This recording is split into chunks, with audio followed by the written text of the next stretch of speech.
கனவா மீன் செய்யறதுக்கு தேவையான பொருள் வெங்காயம், தக்காளி, கருவேப்பிலை, இஞ்சி பூண்டு பேஸ்ட்டு, சிக்கன் மசாலா, கரம் மசாலா, மஞ்சத்தூள், பெப்பரு. குக்கர் எடுத்துக்கோங்க. குக்கரில் தேவையான அளவுக்கு எண்ணெய் ஊற்றிக்கோங்க. கடாயில் செய்கிறதா இருந்தாலும் செஞ்சுக்கலாம். எனக்கு குக்கர் தான் பெஸ்ட்டாக பட்டுது. நான் குக்கரில் செஞ்சுருக்கேன். எண்ணெயை ஊற்றிட்டு தேவையான அளவுக்கு ஜீரகம் சேர்த்துக்கோங்க. அது கூட சின்ன கொஞ்சம் மசாலாவும் ஆட் பண்ணிக்கலாம்.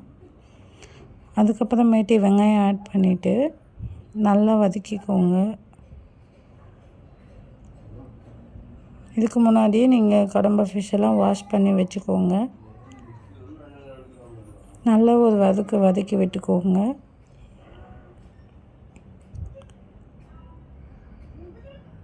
ஓரளவுக்கு பொன்னிறமாக வந்துடும்.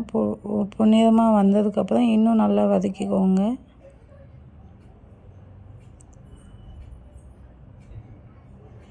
வெங்காயம் நல்லா வதங்கி வரப்போ இஞ்சி பூண்டு பேஸ்ட்டை ஆட் பண்ணுங்கள். இஞ்சி பூண்டு பேஸ்ட்டை ஆட் பண்ணிவிட்டு நல்லா வதக்கிக்கோங்க. தக்காளி ஆட் பண்ணிக்கோங்க. தக்காளியும் நல்லா வதங்குற அளவுக்கு நல்லா வதக்கி விட்டு ஆட் பண்ணுங்கள்.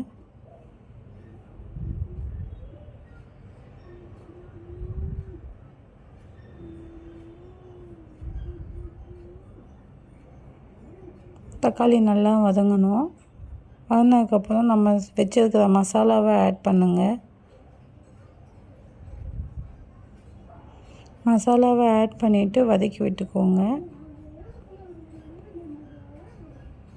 வதக்கிட்டு கடம்பா மீனுக்கும் ஆட் பண்ணிக்கோங்க. கடம்பா மீனை ஆட் பண்ணிவிட்டு நல்லா வதக்கி விடுங்க. அடுப்பை நார்மலாகவே வச்சுக்கோங்க. கடம்பாவை நல்லா வதக்கிட்டிங்கன்னா அதுலேருந்து தானாகவே நீர் இறங்கும். தேவையான அளவுக்கு உப்பு சேர்த்துக்கோங்க.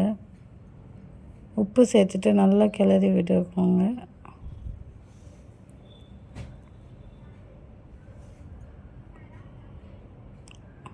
ஒரு மூடி எடுத்து மூடி விட்டு நல்லா பார்த்திங்கன்னா கொஞ்ச நேரம் கழித்து எடுத்து பார்த்திங்கன்னா நல்லா நீர் இறங்கியிருக்கும். அந்த தண்ணியே போதுமானது. தண்ணி எதுவுமே ஆட் பண்ணாதீங்க. நல்லா கிண்டி விட்டுட்டு நல்லா கொதிக்க விடுங்க. அப்படியே நான் விசில் போட்டுட்டேன். நீங்கள் விசில் வேணும்னா போட்டுக்கோங்க. ஒரு 2 விசில்லே நல்லா வெந்துட்டுருக்கும். அதை கொஞ்சமாக நான் சுண்ட வச்சுக்கிறேன். சுண்ட வச்சுட்டு கொத்தமல்லி போட்டு நான் கிண்டிடுறேன். நம்ம எதிர்பார்த்த கனவா மீன் ரெடி ஆயிடுச்சு.